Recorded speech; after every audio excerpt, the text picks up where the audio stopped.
안녕하세요. 로이어랜드의 김지훈 변호사입니다. 최근에 야생마TV, 슈스스TV, 양팡, 문복희 이런 거대 유튜브 채널에서 유료 광고임을 속이고 협찬을 속이고 리뷰를 했다 혹은 주작을 했다 이런 일이 벌어졌습니다. 실제로 이 유튜버들이 인정하고 사과하는 영상들을 올리기도 했는데요. 그런데 우리가 SNS나 혹은 네이버 블로그 혹은 유튜버 제품 리뷰 이런 걸 보면서 광고인지 아닌지 굉장히 헷갈리는 경우가 많잖아요. 그래서 공정거래에서는 이미 추천 보증 등에 관한 광고 심사 지침을 제정해서 이러한 SNS 혹은 유튜브 마케팅을 규제하고 있었는데요. 이런 폐해가 많이 심해지니까 공정거래위원회에서 지난 6월 23일에 개정안을 발표했고 이 개정안이 9월 1일부터 시행된다고 합니다. 자, 이제 유튜브나 SNS 마케팅 어떤 규제를 받게 되는지 오늘 저랑 함께 살펴보겠습니다.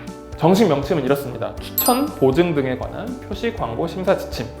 네, 제가 여기 개정안 전문을 구해왔고 여기 보도 참고 자료도 가져왔습니다. 자, SNS 상에서 부당 광고 관련 실태 조사를 했는데 상위 인플루엔서 계정 60개를 보니까 경제적 대가를 밝힌 게시글이 30%도 안 됐다는 사실이 밝혀졌습니다. 자, 그리고 경제적 대가를 표시한 글에서도 대다수는 표시 내용이 명확하지 않거나 혹은 소비자가 이를 쉽게 인지하지 못하는 방식으로 게시가 되어 있다고 합니다. 어떤 방식으로 되어 있냐면요. 대표적인 게 이런 경우입니다.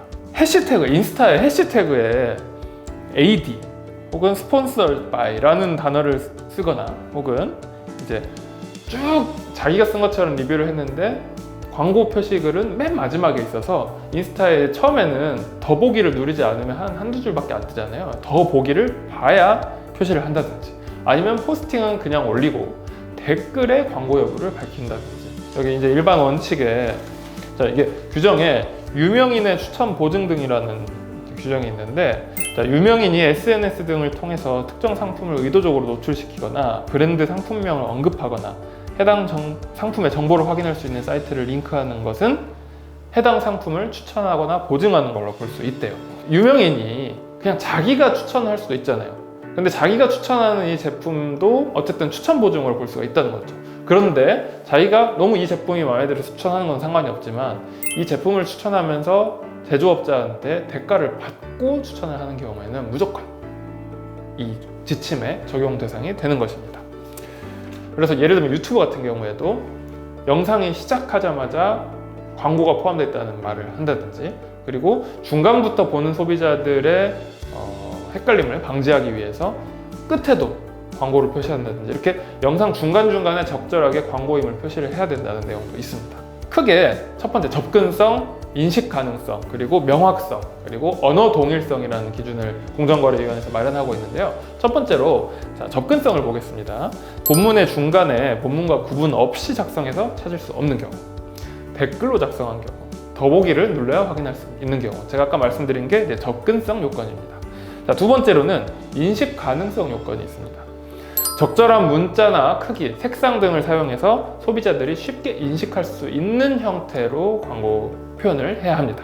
자, 이런 것도 있습니다. 너무 빠르게 말해서 소비자가 명확하게 이해하기 어려운 경우. 여러분 다 아시죠?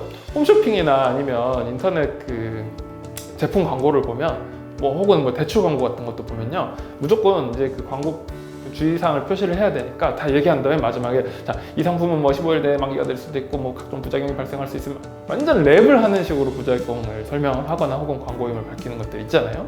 자, 이게 이제 유튜브에도 적용이 된다는 겁니다. 세 번째 요건은 명확성 원칙입니다. 자, 금전적인 지원, 할인, 협찬 등 경제적 이해관계의 내용을 소비자가 이해하기 쉽도록 명확하게 표시해야 한다는 원칙인데 자, 그러면 명확한 내용에 해당하지 않는 경우가 뭐가 있는지 한번 또 보겠습니다. 이런 거 정말 많이 봤어요. 일주일 동안 사용해 보았어. 그러니까 기업에서 새로운 전자기기를 내거나 새로운 상품을 내면 특히 이제 전자기기가 많이 좋은데 무슨 디지털 체험단에서 일주일 동안 사용해 본 후기입니다 라고 올리잖아요. 근데 이게 진짜 후기인지 아니면 광고인지 우리가 알 수가 없다는 거죠.